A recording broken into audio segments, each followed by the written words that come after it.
हाँ नमस्कार दोस्तों, आइए हमारे YouTube चैनल में आप सबका स्वागत है। देहाती अनमोल कहानी YouTube चैनल में आ जाइए दोस्तों, आपको एक बहुत अच्छी कहानी लेकर चल रहे हैं। कहानी को सुने और समझें, अपने जीवन में उतारें। बहुत अच्छी कहानी है। हम सबसे एक बात कहेंगे भैया, हमारे चैनल को सब लोग लाइक सब्सक्राइब शेयर अवश्य करते रहें। जैसे कि भैया आप सब्सक्राइब करते रहेंगे तो हमारी नोटिफिकेशन आपके पास पहुँचेगी। आप हमारी कहानी लीला सुनेंगे, उससे आपको कुछ ना कुछ लाभ मिलेगा। और हमारे चैनल को आप सब्सक्राइब कर देंगे तो आपका भी नाम होगा और हमारा भी साथ साथ काम होगा। तो भैया आइए आगे कहानी में गौर दें। एक लोक कथा के अनुसार एक आश्रम में दो शिष्यों के साथ संत रहते थे। संत ने दोनों शिष्यों को अपने पास बुलवाया और कहा, संत ने दोनों शिष्यों को अच्छी शिक्षा दी और ज्ञान सिखाया।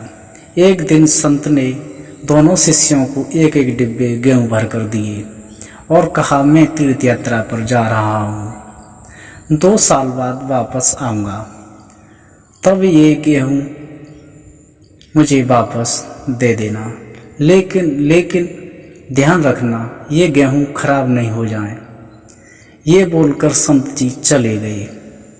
एक शिष्य वह गेहूं डिब्बे वाले अपने घर में पूजा वाले स्थान पर रख देता है और उसकी रोज पूजा करता है।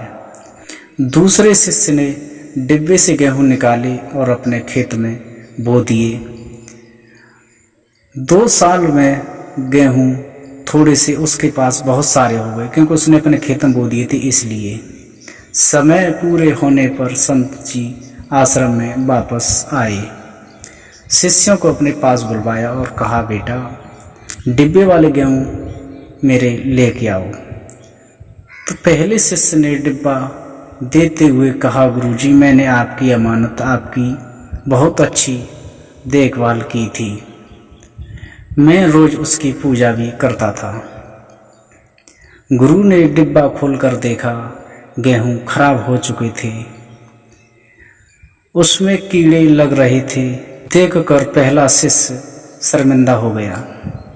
दूसरा शिष्य एक थैला लेकर आया और संत के सामने रख कर बोला, गुरुजी ये आपकी अमानत है। गेहूं से भरा थैला देखकर संत बहुत प्रसन्न हुए। उन्होंने कहा कि पुत्र, तुम मेरी परीक्षा में पास हो चुके हो, क्योंकि मेरी बात पर आपने ध्यान दिया और मेरी बात को माना है। मैंने तुमको जो भी ज्ञान दिया है तुमने अपने जीवन में उतार लिया है और मेरे दिए ज्ञान का आप उपयोग किया है। इसी वजह से तुम्हें गेहूं को संभालने की सफलता मिल गई है। जब तब हम अपने ज्ञान को डिब्बे में बंद रखेंगे तब उसे कोई लाभ नहीं मिलेगा। ज्ञान को अपने आचरण उतारना चाहिए, दूसरों को ज्ञान बांटना चाहिए और दूसरों से कभी ज्ञान नहीं छुपाना चाहिए। अगर आपके अंदर कोई ज्ञान है, बुद्धि है, तो दूसरों को बतानी चाहिए। दोस्तों, इस कहानी से हमको क्या सीख है कि हम एक दूसरे की मदद, एक दूसरे को ज्ञान, एक दूसरे को शिक्षा देनी चाहिए। जैसे इसमें एक संत जी ने अपने शिष्यों को शिक्षा दी थी कि जैसे कोई भी अमानत है आपके गुरु की, तो गुरु की बात को टालना चाहिए। गुरु और पिता बराबर होते हैं। दोस्तों, इस कहानी में अगर कोई भूल बनी हो माफ़ करना, फिर मिलेंगे अगली कहानी में। हमको ऐसे ही आप सपोर्ट करते रहिए, सो ऐसे हम आगे बढ़ते रहें। आपका भी नाम और हमारा भी काम। राधे राधे, राधे कृष्णा।